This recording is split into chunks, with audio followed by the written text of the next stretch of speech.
Sam Sotiropoulos here, the Greek gourmand. I want to welcome all of you to my kitchen. Today we'll be preparing a tzatziki sauce. Tzatziki is a yogurt garlic sauce, plenty of garlic and an extra thick creamy yogurt. I've gone ahead and prepared the yogurt by straining it. I've used a 2% fat plain yogurt, and I've been straining it for the past 24 hours in a stainless steel bowl and strainer with a cheesecloth so that I will be able to actually turn the yogurt over in the strainer to strain both the top and the bottom segments of the yogurt equally. Now I've removed the straining setup out of the fridge, and it consists, as I mentioned, of a stainless steel bowl into which you can see our water from our yogurt has drained, and a strainer which suspends the yogurt, which is tied up in a cheesecloth. Now the cheesecloth, I had it tied up and I had it just now flipped over within the strainer such that we drained, as I mentioned, the top and bottom segments of the yogurt. Now I'll just open the cheesecloth up so we can get a look at what we've achieved in terms of the consistency of the yogurt, and it's quite evident that the yogurt itself is now very thick, and when I lift the edges of the cheesecloth, it comes away and leaves very little residue behind. In fact, it is almost a cheese, like a ricotta cheese of sorts. I am using a seedless English cucumber for our recipe. This is about a foot long, 30 centimeters, 12 inches. We'll require half of this. If you do in fact use a seeded cucumber, I should mention, you'll want to remove the seeds. We don't want the seeds in our tzatziki.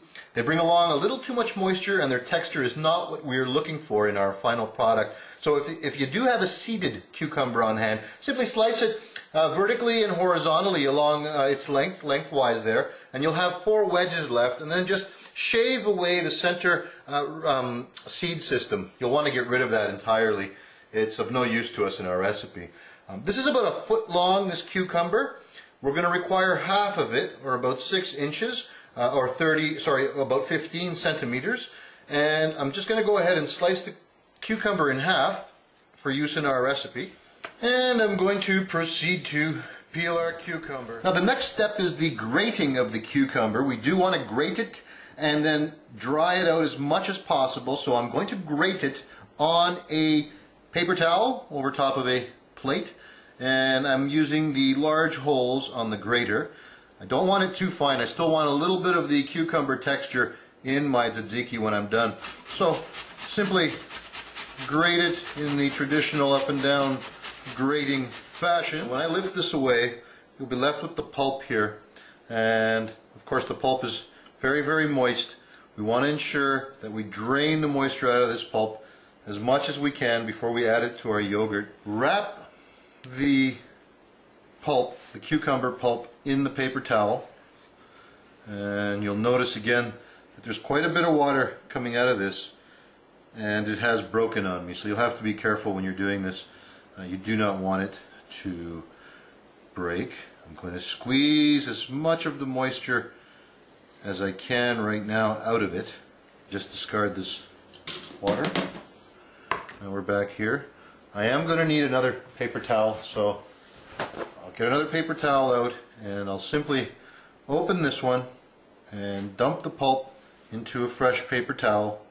Again, because we want to remove as much of the moisture as we can from the pulp of the cucumber gratings. And again, I'll roll it up in here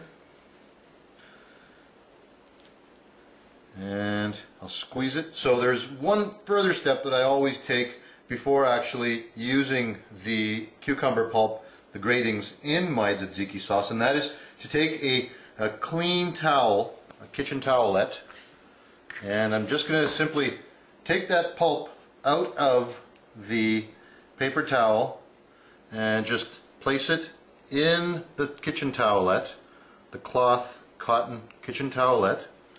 Alright, and then I'm going to roll this up, well actually bundle it up and tighten this, and then as much as I possibly can without turning the cucumber pulp completely into mush, I'm going to drain some more of the water. I want to mention one more ingredient that we'll be adding as well, and that is the fresh dill. I've chopped it up already. We're going to be using about a tablespoonful and a half to 2 tablespoonfuls of fresh, finely chopped dill. As well, we're going to be adding 1 tablespoonful of Greek extra virgin olive oil and 1 teaspoon of white vinegar to our final tzatziki sauce. And I'm just going to quickly go through how we treat the garlic, and that's essentially to either grate it or pound it with a mortar and pestle. So when I am done grating the garlic, it will have been reduced to almost a paste, and that's exactly the consistency we need in order to have it mingle well and suffuse the yogurt. Alright, so now we're ready to assemble our tzatziki sauce. The yogurt I've put in a stainless steel bowl. It's one beautiful lump of condensed creamy goodness.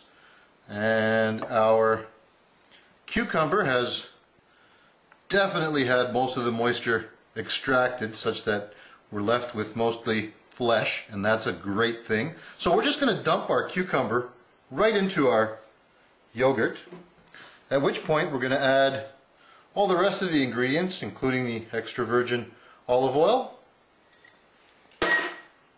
the vinegar, our dill, and I'm going to use our our trusty Food Buzz spatula to put the garlic into the mix. And once everything has been added, we're going to add a pinch of salt, no more, no less. And then the final step, of course, is to mix all of this together. Oh, and it's wonderfully thick. And this is exactly what we were looking to achieve today. So again, using our handy Food Buzz spatula, I'm just going to empty this out into a more proper serving bowl. And again, you can see just how thick this tzatziki really is. And that's exactly what we were hoping to get here with our ultimate in tzatziki recipes. Something that will stand on its own even, and not necessarily run all over the place when it's put over meat or pita bread or however else we plan on serving it. And there you have it, a bowl of the most awesome tzatziki.